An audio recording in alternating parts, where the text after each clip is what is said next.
মজলুম জননেতা মাওলানা আব্দুল হামিদ খান ভাসানীর ৪৯তম মৃত্যুবার্ষিকী আজ। মৃত্যুবার্ষিকী উপলক্ষে টাঙ্গাইলের সন্তোষে মাওলানা ভাসানীর মাজারে শ্রদ্ধা জানাতে ভোর থেকে ঢল নেমেছে বিভিন্ন শ্রেণী পেশার মানুষ। এ বিষয়ে আরও জানবো, টাঙ্গাইলের সন্তোষে আছেন সহকর্মী সোহেল তালুকদার। সোহেল, মজলুম জননেতার মৃত্যুবার্ষিকী ঘিরে কোনো ধরনের আয়োজন বা কর্মসূচি রয়েছে কিনা জানাবেন আমাদের। আপনি যেমনটা বলছিলেন যে সকাল থেকেই কিন্তু এখানে নানা কর্মসূচি পালন করা হয়েছে।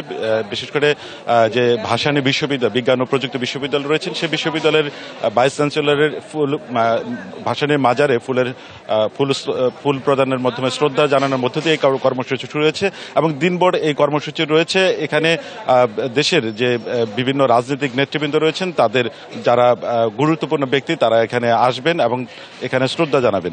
যে বিষয়টি আপনাকে একটু জানিয়ে রাখি যে নেতাদের নেতা যিনি রয়েছেন এবং যিনি সমাজতন্ত্রকে লালন করতেন, সমাজতন্ত্রকে বিশ্বাস করতেন, পাশাপাশি সমাজের মধ্যে যে বৈষম্য এবং জুলুম মজলুমের পক্ষের যার কণ্ঠস্বর ছিল, সেই আব্দুল হামিদ খান ভাসানীর আজকের মৃত্যুবার্ষিকী। সেই মৃত্যুবার্ষিকী ঘিরে নানা কর্মসূচি চলছে, কিন্তু এরপরে আমরা একটু কথা বলতে চাই। মাওলানা আব্দুল হামিদ খান ভাসানীর দৌহিত্র রয়েছেন।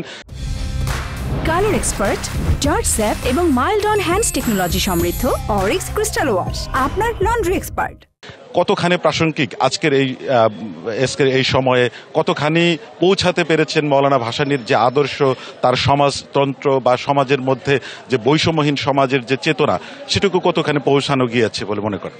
না, ধন্যবাদ। আপনারা জানেন যে মাওলানা ভাসানীর যে রাজনীতির বহুমাত্রিকতা, অর্থাৎ যে মাওলানা ভাসানী সুইডেনের স্টকহোমে বক্তব্য দিচ্ছেন বিশ্ব শান্তি সম্মেলনে, সেই মাওলানা ভাসানীকেই খুঁজে পাবেন নদী পারের কোনো কৃষকের ঘরে, কুড়ে ঘরে।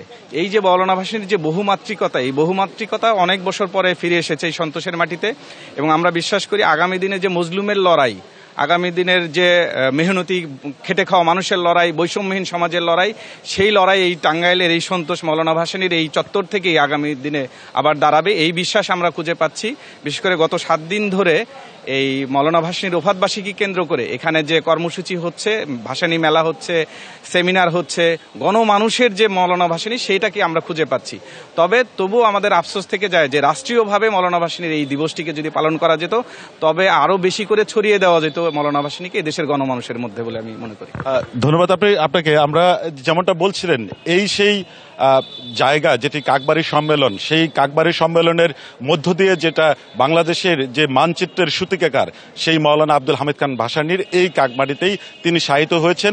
তার যে চেতনা এবং তাকে যে বাংলাদেশের যে রাষ্ট্রীয়ভাবে যে ধরনের সম্মান এবং যে ধরনের কর্মসূচি নেওয়ার কথা ছিল, সেটুকু নেই বলেই তার পরিবারের লোকজনটা দাবি করছেন এবং চাচ্ছেন যে মাওলানা ভাসানীর যে চেতনা এবং যে দর্শন, সেটি ছড়িয়ে পড়ুক এবং সেটি একেবারেই প্রাসঙ্গিক হোক, এমনটাই প্রত্যাশা করছেন তার পরিবারের যারা সদস্য রয়েছেন।